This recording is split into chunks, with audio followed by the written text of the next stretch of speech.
Hello guys, welcome to Serious Jugaad से। मैं हूं आपका इंग्लिश मेंटर पीयूष और हम डिस्कस कर रहे हैं 50 गोल्डन रूल्स की इस ऑसम सीरीज को। इसमें बहुत सारी चीजें पढ़ी, होपफुली आपको वो समझ में भी आई होंगी। हम पहुंच चुके थे वर्ब्स वाले चैप्टर पे, जिसमें हमने ऑक्सिलरी वर्ब्स को डिस्कस किया, हमने मेन वर्ब्स के बहुत सारे कॉन्टेक्स्ट को डिस्कस किया और अब बारी थी मोडाल्स को डिस्कस करने की, या जिसको मॉडल्स भी कहते हैं। वो सारी चीजें भी हमने डिस्कस कर ली थी और अल्टीमेटली हम बात कर रहे थे मार्जिनल ऑक्सिलरीज पे, जिसमें हमने यूज्ड टू के बारे में पढ़ा, हमने नीड के बारे में पढ़ा और हमने डेयर के बारे में पढ़ा। ये तीन चीजें पढ़ने के बाद में अब आज बारी थी कंडीशनल सेंटेंसेस को पढ़ने की। तो कंडीशनल सेंटेंसेस क्या होते हैं, इनके नाम से ही आपको पता चल रहा है कि कंडीशन लगा दी गई हो भैया कहीं। तो इसीलिए कंडीशनल सेंटेंसेस अपने नाम से ही क्लियर हो जाते हैं बहुत हद तक। नाम है इनका कंडीशनल सेंटेंसेस। क्या नाम है? Conditional sentences. अब यहां पे अगर मैं बात करूं कंडीशनल की, तो जरूरी नहीं है कि सारी कंडीशंस जो लगाई जाती हैं वो हर आदमी मान जाए या वो मानने लायक हो, ऐसा भी हो सकता है। जैसे मान लो मैंने आपको बोला कि अगर तुम पेड़ होते तो मैं तुमको कहीं मूव ना करने देता। अब ये कंडीशन है, लेकिन आप बोलोगे अरे ये पॉसिबल थोड़ी है, मैं पेड़ थोड़ी हो सकता हूं, पेड़ होना कैसे पॉसिबल है, मैं तो एक इंसान हूं। तो यही बात है बेटा, यहां पे जो कंडीशनल सेंटेंसेस की बात हम कर रहे हैं, या जो भी कंडीशनल सेंटेंसेस होते हैं, ये एक्चुअली में दो तरह के होते हैं। एक कंडीशनल को हम बोलते हैं बेटा इमेजिनरी वाली कंडीशनल, एक कंडीशनल होता है इमेजिनरी, यानी कि ऐसी कोई बात करने वाला जिसका रियल में होना पॉसिबल नहीं है, और दूसरा होता है रियल, जिसको सच में होना पॉसिबल होता है। जैसे मान लीजिए, दोनों चीजों को बढ़िया तरीके से समझते हैं। अगर मान लो मैंने आपसे कहा अगर तुम पेड़ होते, आपको मेरी ड्राइंग तो पता ही है, तो उस हिसाब से मान लो मेरा अपना बेस्ट पेड़ जो बन सकता था वो यही है। अगर तुम पेड़ होते तो मैं रोज तुम्हारे एक पत्ता तोड़ता। अब आपने कहा है पेड़ होते, ये कौन सी बात हुई बे, हम तो ह्यूमन बीइंग है, हम पेड़ या प्लांट कैसे हो सकते हैं? तो ये बात लिटरली पॉसिबल नहीं है। तो जो ये चीज कही जा रही है, ये कंडीशन कौन सी है? ये बेटा इमेजिनरी कंडीशन है। ये एक इमेजिनरी कंडीशन बोली जाएगी कि भैया ये चीज सच में पॉसिबल नहीं है, ये तुम सिर्फ सोच रहे हो, ये सिर्फ दिमाग में हो सकता है, असल में इस चीज का होना पॉसिबल नहीं है। ठीक है, तो ये हो गई इमेजिनरी कंडीशन। अब अगर हम बात करें कि रियल वाली कंडीशन कौन सी है, ध्यान से समझो। ये देखो यहाँ पे मैं क्या बना रहा हूं, ध्यान से देखो। ये है एक दुकान, और इस दुकान के ऊपर देखो क्या लिखा है, यहां लिखा है भैया ठेका देशी शराब का। यहां लिखा है ठेका देशी शराब। अब ये एक दुकान है, ये ऐसी दुकान है जहां पे अगर घर वाले पकड़ ले, या चलो देशी शराब नहीं इंग्लिश वाइन की शॉप पे अगर पकड़ ले, अब तो भैया खटिया खड़ी हो जाएगी, ये बात तो कंफर्म है। तो भैया ये ऐसी दुकान है, मान लो कि गोलू नाम का लड़का है जो यहाँ पे इस शराब की दुकान पे लाइन में लगा हुआ था। ठीक है, और इनके पिताजी ने इनको देख लिया। ठीक है, इन गोलू के पिताजी ने इनको देख लिया। मान लो ये है गोलू जी, ये है गोलू, और ये इनके एक अंकल है दूर के जो इनको पहचान गए। ये अंकल है कौन से? रमेश अंकल है। ये अंकल है रमेश। अब ये पहचान गए, इन्होंने तुरंत गोलू के पापा को फोन कर दिया कि भैया आपका लौंडा भी हमारे आगे लाइन में लगा है। बोला कौन सी लाइन में लगा है? बोला भैया वही पौवा लेने गए हैं और आपका लड़का भी इसी लाइन में लगा हुआ है। अब इनके पिताजी यहाँ पे आए और इनको खरी खोटी सुनाना शुरू कर दें। ये बात तो कॉमन सी है। अब देखो ये चीज गोलू को पता है, ठीक है, कि अगर किसी ने देख लिया तो पिताजी अगर आ गए तो पक्का सुनाएंगे। एक बार गोलू के साथ ऐसा हो गया, पिताजी आए, गोलू को खूब सारा बढ़िया से गाली वाले वचन इन्होंने सुना दिए। अब यही चीज दोबारा गोलू के साथ हो रही है। फिर दोबारा कभी ऐसा हो कि गोलू भाई साहब गए हैं और लाइन में गोलू लगे हुए हैं। अब गोलू क्या करेंगे? अब देखो गोलू क्या करेंगे, अब ये ध्यान रखेंगे गोलू, अब गोलू ये ध्यान रखेंगे कि भैया कोई कहीं से देख ना रहा हो और कहीं कोई पापा को बता ना दे, वरना गोलू को क्या पता है कि अगर पापा ने यहां देख लिया तो पक्का कुटाई होगी या तो गाली मिलेगी। बात समझ आ रही है? अब यहां पे भी गोलू एक चीज, एक कंडीशन लगा रहे हैं कि अगर पापा ने देख लिया तब पापा पीटेंगे। समझ आ रहा है? ये कंडीशन कैसी है बेटा? ये रियल कंडीशन है, मतलब इसमें कोई डाउट नहीं है कि नहीं पीटे या नहीं गाली दिए या नहीं डांटे, ये ऐसा पॉसिबल नहीं है। तो ऐसी कंडीशन होती है जब, तो उसको हम बोलते हैं बेटा रियल कंडीशन। ऐसी कंडीशन को हम क्या बोलते हैं? Real condition. अब जो चीज हो जाएगी या हो सकती है या सच में पॉसिबल है, उसको बोलते हैं रियल वाली कंडीशन होना। और जो चीज सिर्फ इमेजिनेशन में ही हो सकती है, सिर्फ ख्यालों ख्वाबों में ही हो सकती है, उसको बोला जाता है इमेजिनरी कंडीशन। अब यहाँ पे हमको कंडीशनल में यही दो चीजें पढ़नी है। कौन सी? एक है इमेजिनरी और एक है रियल कंडीशन। ध्यान से देखेंगे, इनके एक एक फिक्स स्ट्रक्चर होते हैं, उन्हीं स्ट्रक्चर को आपको ध्यान रखना होता है और आपका कंडीशनल सेंटेंस वाला पूरा काम हो जाता है। बेटा अगर आप 2022 अप्रैल का पेपर देखोगे, 2022 अप्रैल का पेपर देखोगे, तो लगभग मुझे लगता है इसमें 9 क्वेश्चंस के आसपास कंडीशनल से ही थे। 9 क्वेश्चंस कंडीशनल से ही थे। अकेले चैप्टर से 9 सवाल थे कंडीशनल के। अब सोच लो इतना इंपॉर्टेंट है ये, ठीक है? तो इसीलिए 2022 एक ही पेपर की बात कर रहा हूं, सितंबर 2022, अप्रैल 2022 में 9 क्वेश्चन थे कंडीशनल के। तो इतना इंपॉर्टेंट है ये चैप्टर। अब चलो इसको एक करके समझते हैं कि भैया इमेजिनरी में क्या होता है और रियल में क्या होता है। देखो कंडीशनल में सबसे पहले हम बात करेंगे इमेजिनरी वाली कंडीशन की। अब जैसे हमने मान लो पेड़ वाले कॉन्टेक्स्ट में बात करी थी, तो चलो एग्जाम्पल से ही समझते हैं कि एग्जैक्टली जो रूल बनता है वो क्या बनता है और किस तरीके से इसका स्ट्रक्चर हमें हमेशा ध्यान रखना पड़ेगा। बेटा देखो यहां पर मैं एग्जाम्पल लिख रहा हूं, वही एग्जाम्पल का जो स्ट्रक्चर होगा उसी को रूल बना के सीधा सेंटेंस को समझ लेंगे कि इमेजिनरी में हमेशा क्या होना चाहिए। ये है पहला पॉइंट बेटा, देखिए ध्यान से। अगर मान लीजिए यहाँ पे एक सेंटेंस लिखता हूं, मेरा सेंटेंस है बेटा, मेरा सेंटेंस है इफ, मैंने सेंटेंस लिखा if I were a tree, if I were a tree I would grow, मैंने लिखा आई would grow high, I would grow high. ये मैंने एक सेंटेंस लिखा, if I were a tree I would grow high. अब इसको ध्यान से समझो कि इसका स्ट्रक्चर क्या है, क्यों है इसका स्ट्रक्चर और क्या बनाया गया है, इसको बहुत ध्यान से समझने की कोशिश करिए। देखिए कोशिश करूंगा आपके लिए बहुत इजी हो जाएगी। बेटा देखो कंडीशनल जनरली क्या होता है, इफ से स्टार्ट होती है, लेकिन 100% भी ऐसा नहीं है कि हमेशा इफ लगेगा ही लगेगा। अभी फिलहाल पहली बात के लिए आप ये समझो कि कंडीशनल वाले किससे शुरू होते हैं? इफ से शुरू होते हैं। इफ के जस्ट बाद में मुझे एक सब्जेक्ट चाहिए होगा। क्या चाहिए होगा? सब्जेक्ट। ये आई क्या है? सब्जेक्ट है। तो मैं यहां पे क्या लगा सकता हूं? इफ लगेगा प्लस सब्जेक्ट लगेगा, इफ लगेगा प्लस सब्जेक्ट लगेगा प्लस। अब इसके बाद में बेटा वर्ब की सेकंड फॉर्म लगती है, वर्ब की सेकंड फॉर्म लगती है, याद रखो इसको। इफ लगेगा, सब्जेक्ट लगेगा, उसके बाद में वर्ब की सेकंड फॉर्म लगेगी। यहाँ पे वर्ब की सेकंड फॉर्म में वर हो सकता है, यहाँ पे आप हैड लगा सकते हो, यहाँ पे आप डिड लगा सकते हो, यहाँ पे कुछ भी लगा सकते हो। एक चीज नहीं लगती है, वो क्या है बेटा? यहाँ पे आप कभी भी वॉज को नहीं लगा सकते। ये बात आपको खास ध्यान रखनी पड़ेगी। कभी भी आप क्या नहीं लगा सकते हो? वॉज नहीं लगा सकते।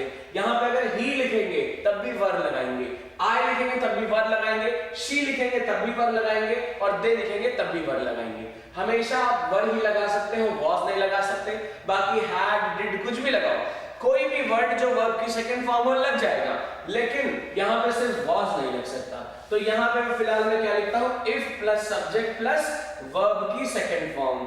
ये आपको याद रखना है कि वर्ब की सेकंड फॉर्म में कुछ भी हो सकता है। देखो वॉज भी वर्ब की सेकंड फॉर्म है, वर्ब भी है, हैड भी है, डिड भी है, लेकिन कौन सा नहीं लग पाएगा?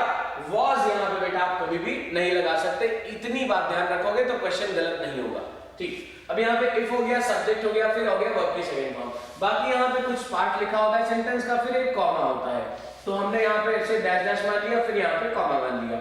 ये पार्ट कुछ भी हो सकता है, चलेगा, कोई दिक्कत या कोई टेंशन की बात नहीं है। आगे देखते हैं। फिर यहाँ पे भैया सब्जेक्ट रिपीट हो रहा है। क्या हो रहा है? सब्जेक्ट को फिर से रिपीट कर रहे हैं। फिर यहाँ पे मैं सब्जेक्ट लिखूंगा, ये क्या हो गया बेटा? सब्जेक्ट को फिर से रिपीट कर दिया गया। अब यहाँ पे देखो क्या लिखा है? वुड लिखा है।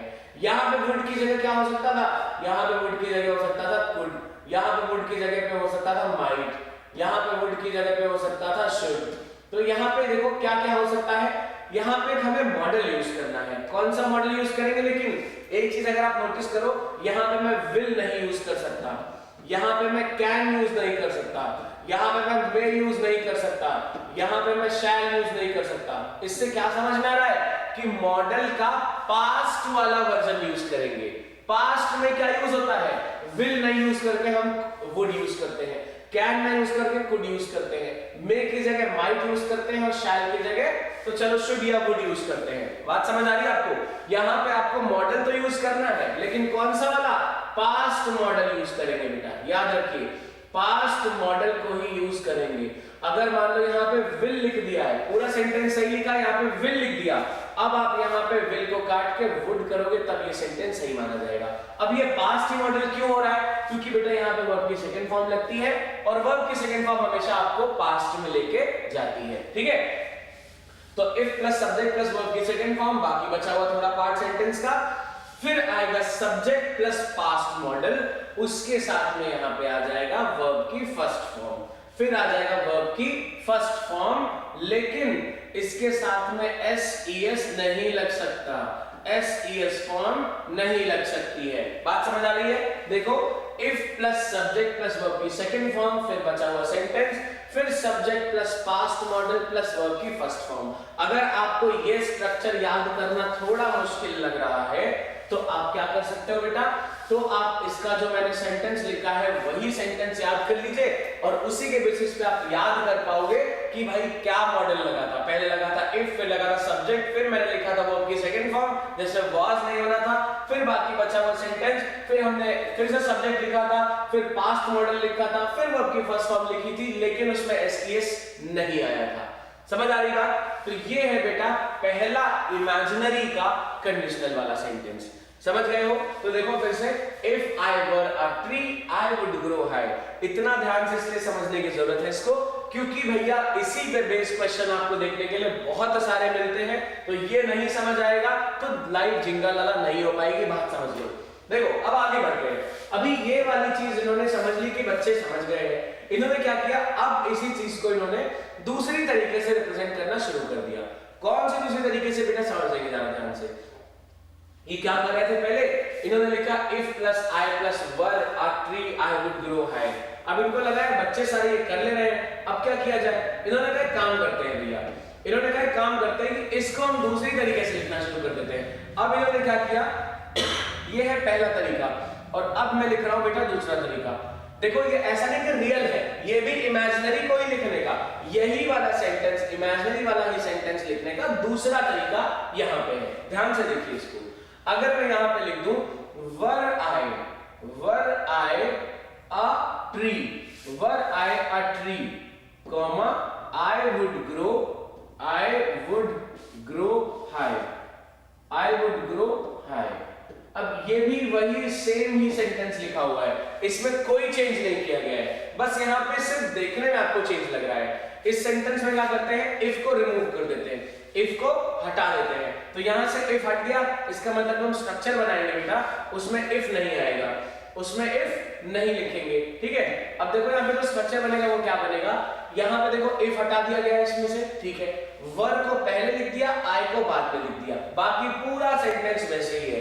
बात समझ आ रही है? तो अल्टरनेटिव जो तरीका होगा इसको लिखने का, उसमें इफ नहीं लिखेंगे, वर्ब की सेकंड फॉर्म से स्टार्टिंग करेंगे, प्लस यहाँ पे सब्जेक्ट लिखेंगे और प्लस यहाँ पे बाकी बचा सेंटेंस, और फिर यहाँ पे बेटा क्या लिखेंगे, सब्जेक्ट प्लस पास्ट मॉडल वैसे ही रहेगा, प्लस पास्ट मॉडल वैसे ही रहेगा, और उसके बाद में वर्ब की फर्स्ट फॉर्म लगाएंगे, वो भी बिना एस की फॉर्म यूज किए। बोलो बात समझ आ रही है? यहाँ पे देखो बाद में कोई चेंज नहीं हो रहा है, कॉमा के बाद में सब कुछ एग्जैक्टली वैसे ही है जैसा ऊपर था, लेकिन यहाँ पे क्या किया हमने बेटा, सब्जेक्ट के पहले जो इफ लिखा था इसको रिमूव कर दिया और वर्ब की सेकंड फॉर्म की प्लेस और सब्जेक्ट की प्लेस को इंटरचेंज कर दिया। अब ये बन गया है ऑल्टरनेटिव तरीका इसी इमेजिनरी वाली कंडीशन को लिखने का। अब देखो बहुत सारे बच्चे यहाँ पे हो जाएंगे कंफ्यूज, यही एग्जामिनर चाहता है, इसी मकसद से इसने ये वाला स्ट्रक्चर भी अब देना शुरू कर दिया है। तो मेरे ख्याल से आप समझ गए होंगे बेटा, यहाँ पे भी हम वर्ब की सेकंड फॉर्म में वाज नहीं यूज कर सकते, फिर से बता रहा हूँ, यहाँ पे आप वर यूज करिए, डिड यूज करिए, हैड यूज करिए, कुछ भी चलेगा, बट यहाँ पे वाज अभी भी नहीं आएगा। सो यहाँ पे हो जाएगा were I a tree I will grow high. Clear है? तो एग्जैक्टली दूसरी कंडीशन जो यहाँ पे कह रही है, इसमें सिर्फ इफ को हटाया गया है, बाकी सब कुछ वैसे ही है, बस इफ को हटा के वर्ब और सब्जेक्ट की पोजीशंस को या प्लेसेस को इंटरचेंज कर दिया गया है।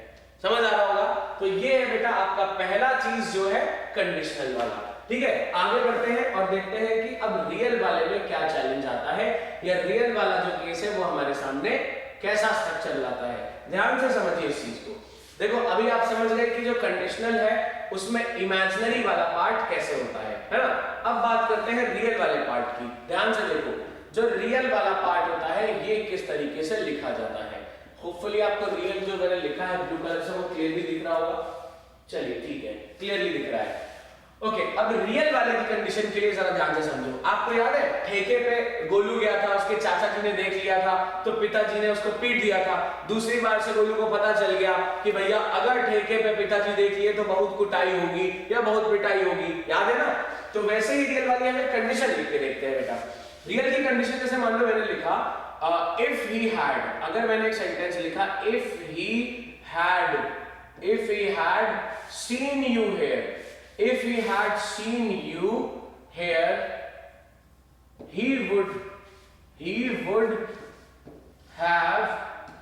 have scolded। देखो यहाँ पे you की जगह मैं me लिख दे रहा हूँ। if he had seen me here लिख दे रहा हूँ।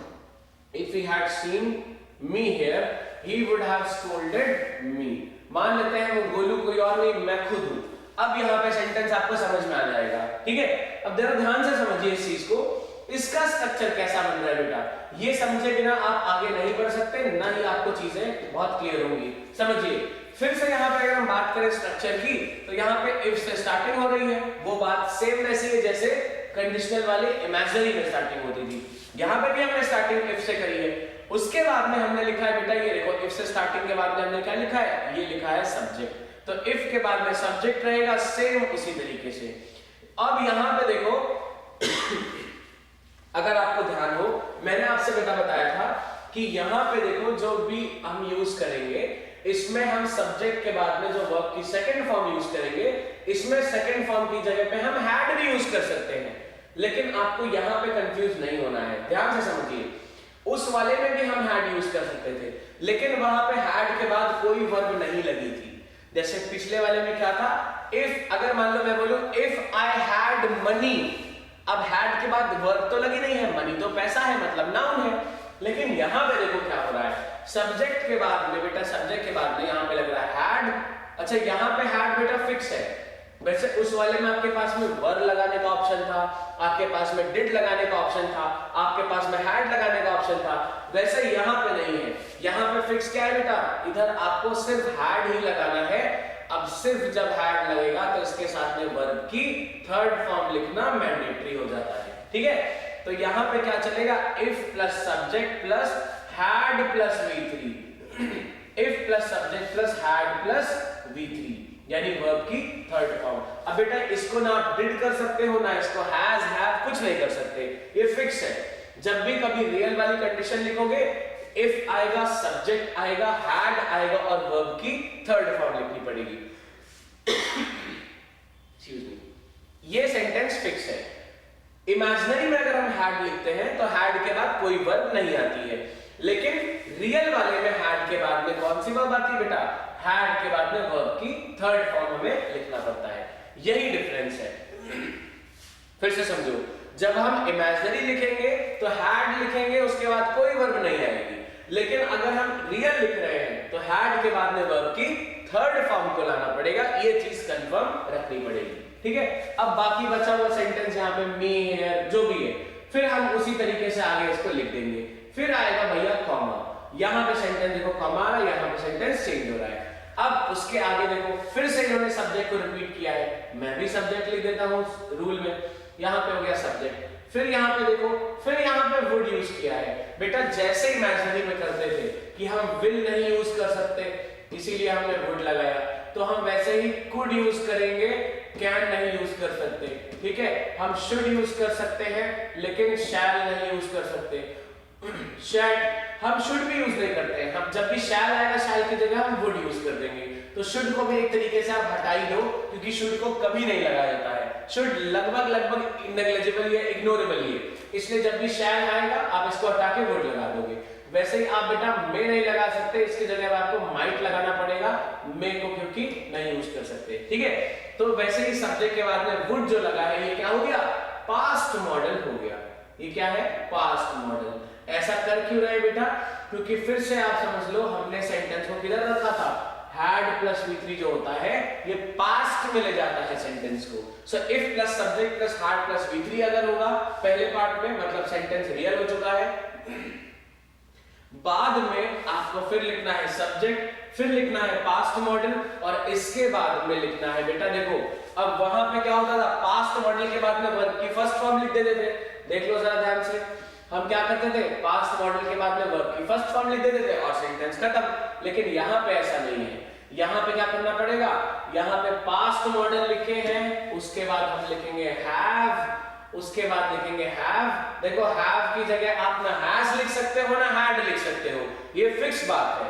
हैव प्लस वर्ब की थर्ड फॉर्म, वर्ब की थर्ड फॉर्म यहाँ पे फिक्स होती है, क्योंकि बेटा हमने सीखा था हैज और हैड के बाद में कौन सी फॉर्म लगाते हैं, थर्ड फॉर्म लगाते हैं। इसीलिए जब हमने हैव लिख दिया तो वर्ब की थर्ड फॉर्म यहाँ पे फिक्स हो गई। जैसे यहाँ हैड के साथ वर्ब की थर्ड फॉर्म फिक्स है, वैसे ही यहाँ पे हैव के साथ में वर्ब की थर्ड फॉर्म फिक्स है। अब यहाँ पे हैव क्यों लगाया है, क्योंकि अगर आपको याद हो हमने सीखा था कि जो मॉडल्स होते हैं will, would, shall, should, can, could, may, might, इनके बाद में हम सिर्फ कौन सी फॉर्म लगा सकते हैं, ऐसी फॉर्म जिसमें एस नहीं आ रहा है वही वाली फॉर्म लगेगी, या वर्ब की फर्स्ट फॉर्म लगेगी, या मान लो बेस फॉर्म लगेगी। तो बेस फॉर्म में बेटा हैव ही आता है, और अगर आप फर्स्ट फॉर्म की बात करो तो यहाँ पे हैज और हैव आता है। हैज में एस आ गया इसलिए नहीं लगेगा, इसलिए यहाँ पे हैव बेटा फिक्स है। तो past model plus have plus verb की थर्ड फॉर्म यहाँ पे फिक्स हो जाता है। तो रूल क्या बन गया, if he had seen me here he would have scolded मी।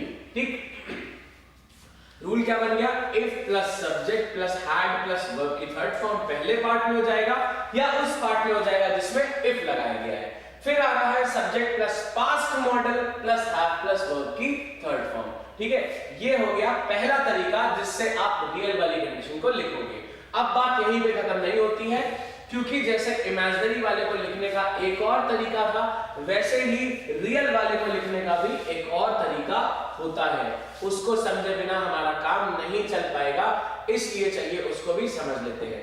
तो देखो बेटा, हम क्या करते थे, जब भी हमको रियल वाला लिखना होता था हम क्या किया करते थे, ध्यान से समझेंगे इसको। हमको जब इमेजिनरी लिखना होता था तो हम क्या करते थे, इफ को पहले हटा देते थे। तो वैसे ही हम यहाँ पे भी करेंगे, इफ को हटा देंगे, और हम क्या करते थे बेटा, वर्ब को और सब्जेक्ट को इंटरचेंज करते थे। तो यहाँ पे तो वर्ब दो है, हैड भी है, सीन भी है। अब क्या करें, एक वर्ब को सब्जेक्ट के पहले ले आएंगे और सब्जेक्ट को वर्ब दोनों के बीच में ले आएंगे। तो ये क्या बन जाएगा, देखो यहाँ पे ध्यान से, ये बन जाएगा had he seen you here, had he seen you, या sorry had he seen me here, had he seen me here he would have scolded me, he would have scolded me। ये सेंटेंस यहाँ पे correct हो जाएगा। अब इसमें किया क्या है बेटा, क्या चीज इसमें ऑल्टर की है, क्या चीज चेंज की है, समझते हैं इसको। देखो इफ को हटा दिया यहाँ से, इफ यहाँ पे है ही नहीं, तो ठीक है, इफ का यहाँ पे काम नहीं है। हमने क्या किया है, ही जो था उसको दोनों सब्जेक्ट्स के बीच, दोनों वर्ब्स के बीच में ले आए। ये था वर्ब नंबर 1 और ये था वर्ब नंबर 2। ठीक है, वर्ब नंबर 1 और वर्ब नंबर 2। तो हमने क्या किया, वर्ब नंबर 1 और वर्ब नंबर 2 के बीच में ही ले आए, वरना अगर दोनों वर्ब के बाद में ही लिखते तो कोई सेंस नहीं बनता सेंटेंस को। तो had he seen me here he would have scolded मी। इतने के बाद में सारी चीजें सेम आगे चलेंगी, लेकिन एक चीज याद रखिए, यहाँ पे हैड ही चाहिए और इधर बेटा वर्ब की थर्ड फॉर्म ही चाहिए। सेम, कुछ नहीं बदल सकते आप, पहले वाले की तरह नहीं कि यहाँ से वर्ब ही हटा दिया। जो इमेजिनरी है उसमें हैड के बाद कोई वर्ब नहीं आती है, हैड अकेला ही वर्ब रहता है। लेकिन रियल वाले में बेटा हैड के बाद में आपको वर्ब की थर्ड फॉर्म लगानी पड़ती है। ये है वर्ब की थर्ड फॉर्म। ठीक है, सीन, जैसे सी सॉ सीन होता है, तो वर्ब की थर्ड फॉर्म है सीन। होपफुली ये स्ट्रक्चर भी क्लियर हो गया होगा आपको। चलिए ठीक है, अब बात करते हैं आगे एक दूसरी चीज की, थोड़ा सा शॉर्ट सा जस्ट देख लेते हैं कि हमने क्या क्या पढ़ा है, उसके बेसिस पे फिर आगे बढ़ते हैं। अभी हमें विश वाली बात करनी है, देखेंगे। तो आज फिलहाल हमने अभी जो पढ़ा है वो चीज क्या क्या है, देखिए जरा ध्यान से समझिए। हमने सीखा बेटा कि जो कंडीशनल सेंटेंसेस होते हैं, जो कंडीशनल सेंटेंसेस होते हैं, कंडीशनल सेंटेंसेस होते हैं वो क्या करते हैं, दो पार्ट्स में डिवाइड होते हैं। एक होता है बेटा इमेजिनरी, एक होता है इमेजिनरी और दूसरा होता है रियल। एक होता है इमेजिनरी और दूसरा होता है रियल सेंटेंस, ठीक है।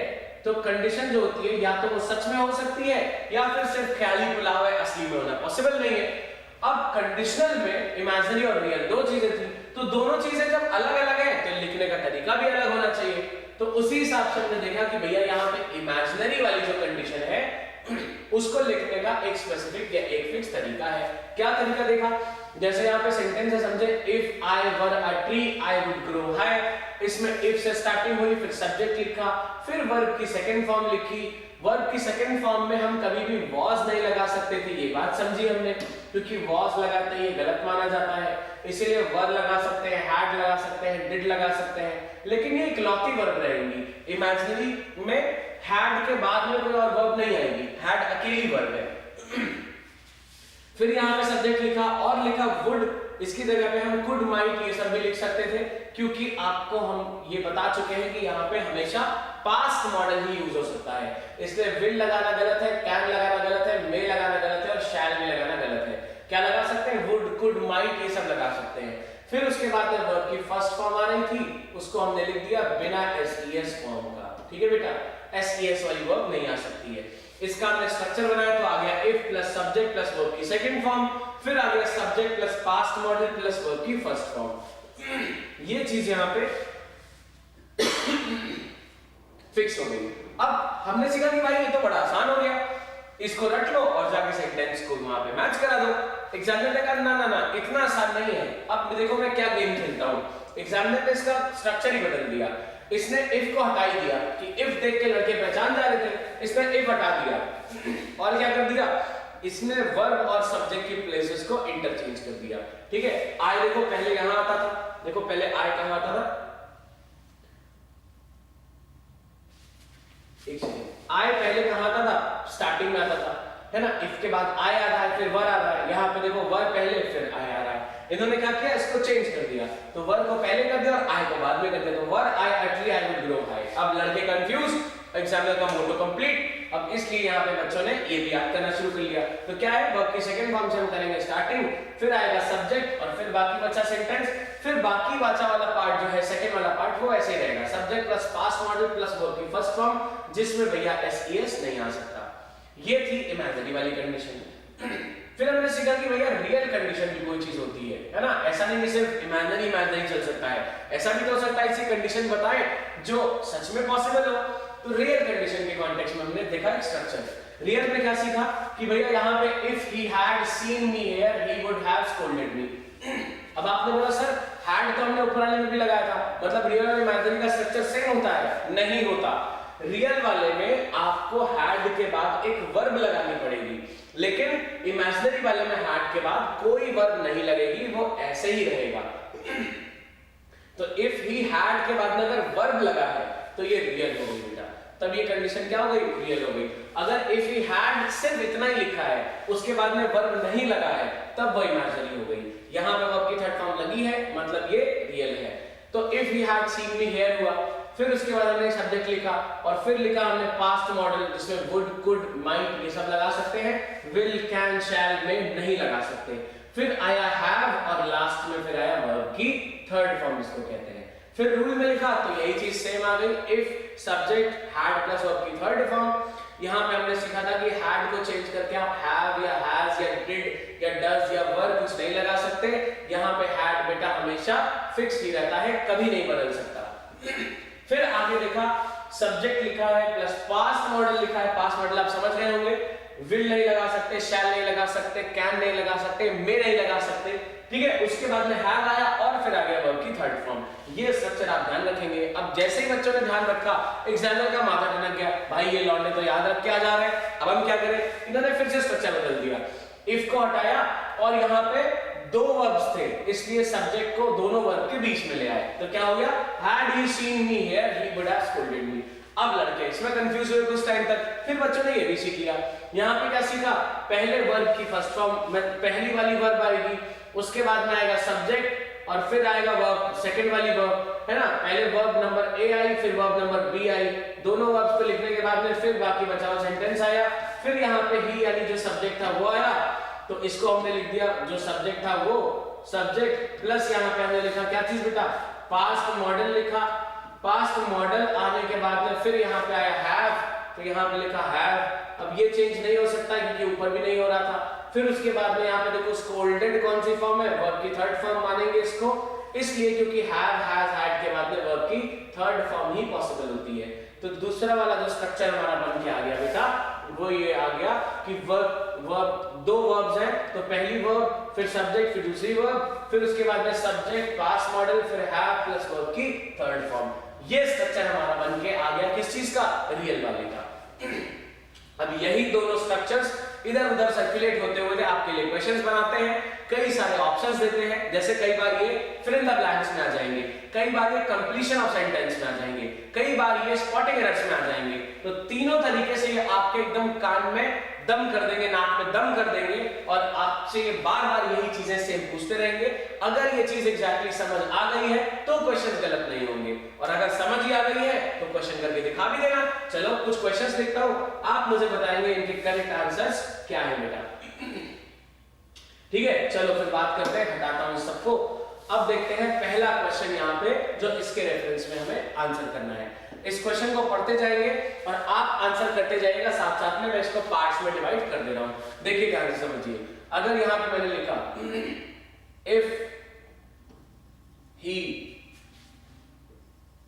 if he was a pen, a part, comma, I would throw him B part in the dustbin, in the dustbin। ये है पार्ट नंबर सी। अब नेक्स्ट आ रहा है नो एरर, ये है पार्ट नंबर डी। ये है पहला क्वेश्चन, करिएगा इसको आंसर बेटा, बताइएगा कौन से पार्ट में एरर है। उसके बाद हम 5 क्वेश्चंस लिखने के बाद फिर इन चीजों पे डिस्कशंस वापस शुरू करेंगे। So if he was a pen I would throw him in the dustbin, ये है पहला क्वेश्चन। दूसरा क्वेश्चन आपके सामने स्क्रीन पर आने वाला है, ध्यान से देखिए। सेकंड क्वेश्चन देखिए बेटा, इफ he has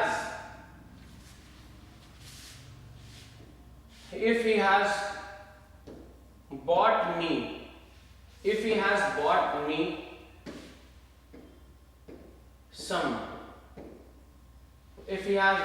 some, यहां पे a लग गया, यहां पे लिखेंगे if he has bought me some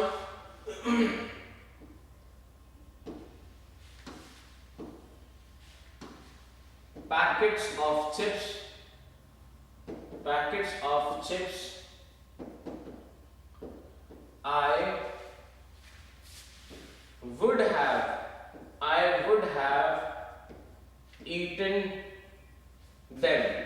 I would have eaten them।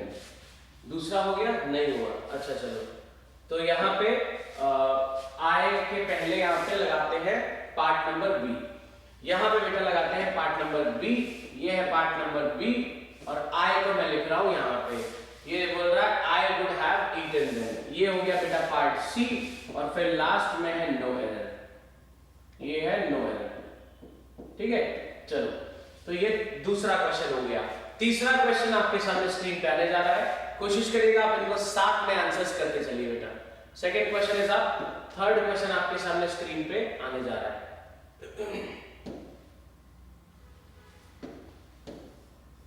Okay, let's write with कोई और कलर का पेन, ऑरेंज पेन से लिखते हैं question.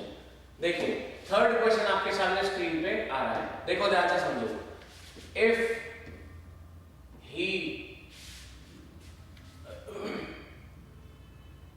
if he had selected selected me in, ये है A part, his team, in his team I will, ये है part B, have made him win the match, win the match, ये है part सी बेटा, और उसके बाद में है no error, that is part number D. Clear? चलो थर्ड क्वेश्चन के बाद let's get to question number 4। ध्यान से देखिए इसको, आंसर साथ साथ में करते चलिए, उसके बाद में चेक कर लेंगे कि किसका आंसर कौन सा वाला निकल रहा है। ठीक है बेटा? चलिए फोर्थ क्वेश्चन के सामने यहाँ पे आपके लिख रहा हूं, देखो, if he were a millionaire, if he were a millionaire, he would have donated, ये है part number B, he would have donated all his wealth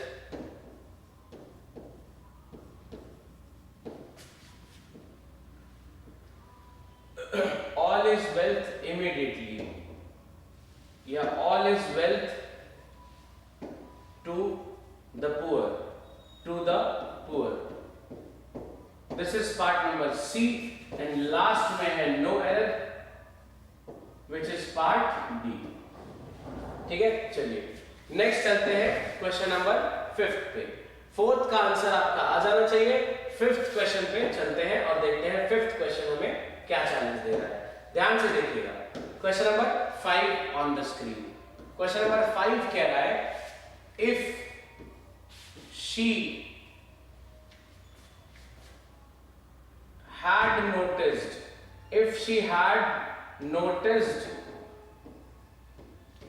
the condition, if she had noticed the condition of library, of ए यहां पे है library, she would have done, फिर ये है B part, something to restore it, ये है part number C, and then we have no error, part D. ठीक है? ये बेटा 5 क्वेश्चंस आपके सामने स्क्रीन पे लिखे हुए हैं। ठीक है? अब करते हैं इनको आंसर करने की कोशिश। तो चलिए एक एक करके इसको देखते हैं कौन सा क्वेश्चन क्या चैलेंज ला रहा है, उस हिसाब से इसको आंसर कर लेंगे बेटा। चलिए बात करते हैं सबसे पहले क्वेश्चन नंबर 1 की, देखते हैं क्या क्वेश्चन नंबर 1 चैलेंज लेके आ रहा है। साथ में आंसर करेंगे तो अच्छा रहेगा। आपने ऑलरेडी आंसर्स कर दिए होंगे, बट फिर भी यहाँ पे जरा देखिए, मैच करिए कि आपका आंसर ठीक है कि नहीं। आई होप क्लियरली विजिबल हुआ ये। ऑलराइट, ठीक है, चलिए विजिबल तो है। पहला question, if he was a pen I would throw him in the dustbin. ठीक बात है, एकदम सही है।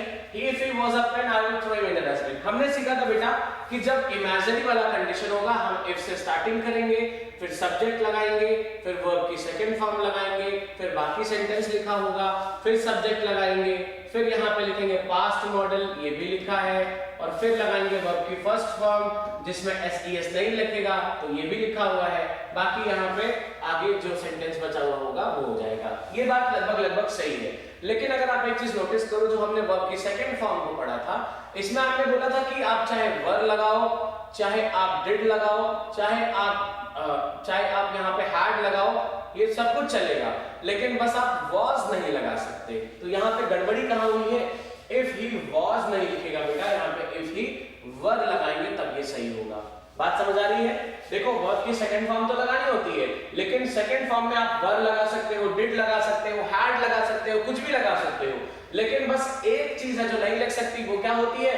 वॉज आप यहाँ पे कभी नहीं लगा सकते, ये बेटा गलत माना जाता है। तो इसलिए इफ ही वर लगाएंगे तब ये सही माना जाएगा। बाकी सेंटेंस सही है, इसका मतलब है क्वेश्चन नंबर 1 चला जाएगा पार्ट नंबर ए में एरर के साथ। ठीक है, चलिए सेकंड क्वेश्चन पे आते हैं। होपफुली आपके भी आंसर्स ऐसे ही अच्छे से आए होंगे। सेकंड क्वेश्चन कह रहा है if he has bought me some packets of chips I would have eaten them. ठीक बात है, ये कौन सा दिख रहा है बेटा? रियल वाला दिख रहा है। इफ से स्टार्टिंग होती है, ही लगा होता है, वर्ब नंबर 1 वर्ब नंबर 2 दोनों वर्ब्स लिखी है।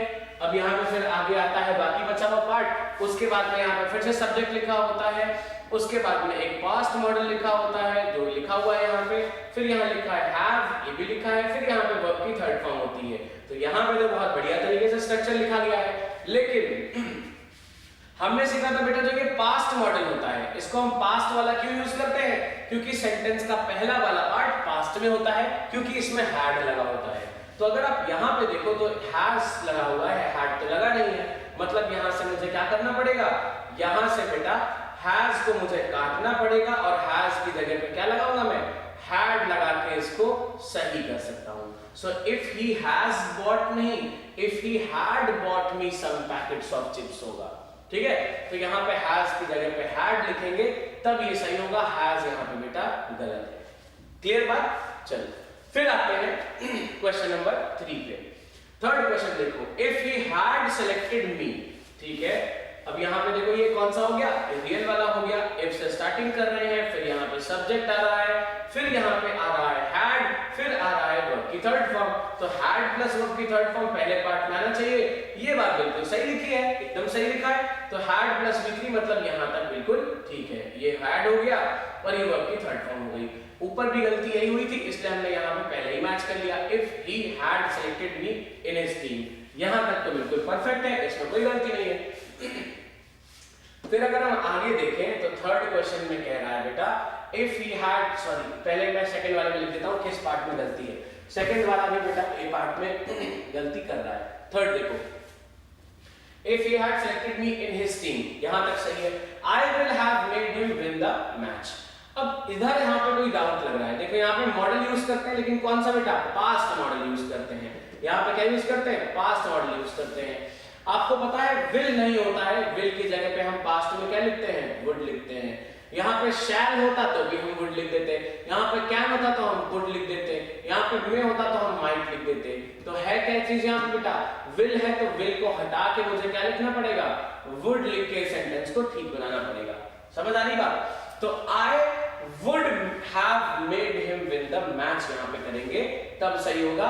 विल की यहाँ पे बेटा गलती है क्योंकि चाहे इमेजिनरी हो चाहे रियल हो, हमेशा हम यूज करते हैं पास्ट वाला ही मॉडल, वरना सेंटेंस गलत माना जाता है।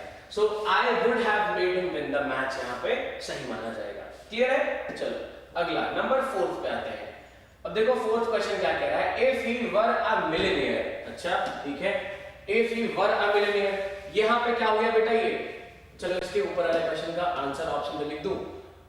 थर्ड वाला क्वेश्चन चला जाएगा बेटा ऑप्शन नंबर बी के साथ में। थर्ड क्वेश्चन का आंसर हो जाएगा ऑप्शन नंबर बी। क्लियर है? अब फोर्थ पे आते हैं। देखो फोर्थ क्या है? If he were a millionaire he would have donated all his wealth to the poor. अच्छा, अगर वो एक मिलियनेयर होता, अगर वो एक मिलियनेयर होता, ठीक है, तो इफ से स्टार्टिंग करी है, ही लगाया, फिर मतलब सब्जेक्ट है यहाँ पे लिखा हुआ। हमने सीखा था यहाँ पे was नहीं लग सकता तो वर लगा है, बिल्कुल ठीक है, यहाँ तक बढ़िया है। If he were a millionaire, फिर लिखा है he would have donated। हमने क्या सीखा था बेटा? जब भी कभी इमेजिनरी होगा हम ही के बाद में या सब्जेक्ट के बाद में पास्ट मॉडल लगाएंगे, वो लगा हुआ है। विल नहीं है यहाँ पे, वुड है, तो ये पास्ट मॉडल ही है, बिल्कुल सही है। और उसके बाद में क्या लगाते हैं? वर्ब की फर्स्ट फॉर्म लगाते हैं बिना एसटीएस का। लेकिन यहाँ पे क्या गड़बड़ कर दिया? यहाँ पे वुड के बाद में हैव डोनेटेड लिख दिया है। हमें क्या चाहिए था? वर्ब की फर्स्ट फॉर्म चाहिए थी, तो मतलब यहाँ पे हैव डोनेटेड को हटाएंगे, यहाँ पे क्या लगाएंगे? He would donate, DONATE, he would have donated की जगह he would donate all his wealth to the poor। इस तरीके से ये सही माना जाएगा। वुड के बाद में हैव डोनेटेड हटा के यहाँ पे वुड डोनेट लिखेंगे तब ये सही होगा। ठीक है बेटा, चलिए नेक्स्ट आते हैं नंबर 5 पे। तो फोर्थ वाले क्वेश्चन का आंसर भी हो जाएगा ऑप्शन नंबर बी बेटा। फिफ्थ क्वेश्चन की बात करते हैं। If she had noticed the condition of library she would have done something to restore it. ठीक है, अब अगर उसको पता होता कि भैया लाइब्रेरी की हालत कितनी बुरी है तो उसने कुछ ना कुछ तो किया होता लाइब्रेरी की हालत को सुधारने के लिए। ठीक है, स्टूडियस होगी, आप लोग की तरह पढ़ने लिखने वाली होगी, तो वो भी बेचारी इस चीज को थोड़ा सा ध्यान रखेगी। बात करते हैं यहाँ पे कंडीशन कौन सी है। ये बेटा रियल वाली कंडीशन है, मालूम चल गया होगा आपको, जिसमें हम इफ से स्टार्टिंग करते हैं, बिल्कुल हो रहा है यहाँ पे। उसके बाद में लिखते हैं सब्जेक्ट, वो भी लिखा गया है। फिर लिखा जाता है हैड प्लस वर्ब की थर्ड फॉर्म, यहाँ पे हैड प्लस वर्ब की थर्ड फॉर्म भी लिखा है। इससे बढ़िया बात और क्या हो सकती है। So if she had noticed the condition of library, अगर हमने लिख दिया, फिर आगे चलेंगे तो लिखा है शी, फिर से सब्जेक्ट लिखा है, बिल्कुल ठीक है। फिर लिखा है वुड, पास्ट मॉडल भी लिखा है भैया, ये भाई सब भी आए हैं, पास्ट मॉडल भी लिखा है, मतलब अब तो लग रहा है सेंटेंस सही हो जाएगा, नोएल हो जाएगा। फिर लिखा है क्या, शी लिखा है, फिर पास्ट मॉडल लिखा है, फिर यहाँ पे लिखा है हैड प्लस यहाँ पे डन क्या होता है, वर्ब की थर्ड फॉर्म होता है। लेकिन भैया यहाँ पे क्या गलती कर दी है, हैड लगा दिया है। मॉडल के बाद में सिर्फ हैव लग सकता है, हैज हैव हैड में से कौन सा लग सकता है, सिर्फ हैव। तो यहाँ पे हैड लगा के इन्होंने थोड़ी सी गलती कर दी है, हैड की जगह हम हैव लगाएंगे और इस तरीके से सेंटेंस को सही बना सकते हैं। पार्ट नंबर बी में हमें मिल जाएगी फिर से एरर बेटा। क्लियर है बात? तो करेक्ट सेंटेंस होगा if she had noticed the condition of library she would have done something to restore it. बोलो समझ में आ रही है बात? सारे क्वेश्चन समझ में आ रहे हैं? तो बेटा 5 क्वेश्चंस किए हैं फिलहाल अभी हमने। उम्मीद करता हूं कि ये पांचों आपको प्रॉपर्ली उन कंडीशंस को समझाने में केपेबल रह पाए होंगे। ये सारी चीजें रियल या इमेजिनरी कंडीशन पे ही बेस्ड थी, ताकि आपको वो जो चीजें हमने अभी पढ़ी है वो क्लियरली और अच्छे से समझ में आ जाए। ये रहे पांचों क्वेश्चंस आपके सामने और उम्मीद करता हूं कि ये चीजें उतने ही अच्छे से समझा पाई होंगी जितने अच्छे तरीके से मैंने आपको रूल समझाने की कोशिश की थी। तो ये पांचों क्वेश्चंस आप में से कितने बच्चों ने कितना सही आंसर किया है वो मुझे जरूर बताएं कि आपका स्कोर क्या आया हुआ है आउट ऑफ 5। चलो आउट ऑफ 10 मान लेते हैं, आपके एग्जाम में बहुत बेकार तरीके से मार्किंग होती है, मैं इतनी बेकार नहीं करने वाला। Let's consider 2 marks for each question. Maximum marks एक क्वेश्चन का है 2 है ना, और टोटल मार्क्स है बेटा 10। तो आप मुझे बताइए आउट ऑफ 10 आपके कितने मार्क्स आए हैं, इसका आंसर मेरे को कमेंट्स में चाहिए। और इसमें से कौन सा वाला आपको समझ में नहीं आया ये भी आप मुझे कमेंट्स में बता सकते हो। नेक्स्ट क्लास जो हम कल करेंगे उसमें हम विश के बारे में पढ़ेंगे, जो एनडीए में भी सेम क्वेश्चन आया था और 2022 अप्रैल में सेम वही क्वेश्चन सीडीएस में भी आ गया, एग्जैक्टली सेम। जब हम पीवाईक्यूज को डिस्कस करेंगे या जब आप पीवाईक्यूज का वीडियो देखोगे तो आप देखना, मैंने उसमें बताया भी हुआ है, सेम कंडीशन विश वाला एनडीए और सीडीएस दोनों में पूछा गया है। तो विश की कंडीशन को कल शुरू करेंगे, आज के लिए यहीं पे वाइंड अप करते हैं। मिलते हैं कल की क्लास में, तब तक के लिए अपना ध्यान रखिए। Thank you, have a nice time.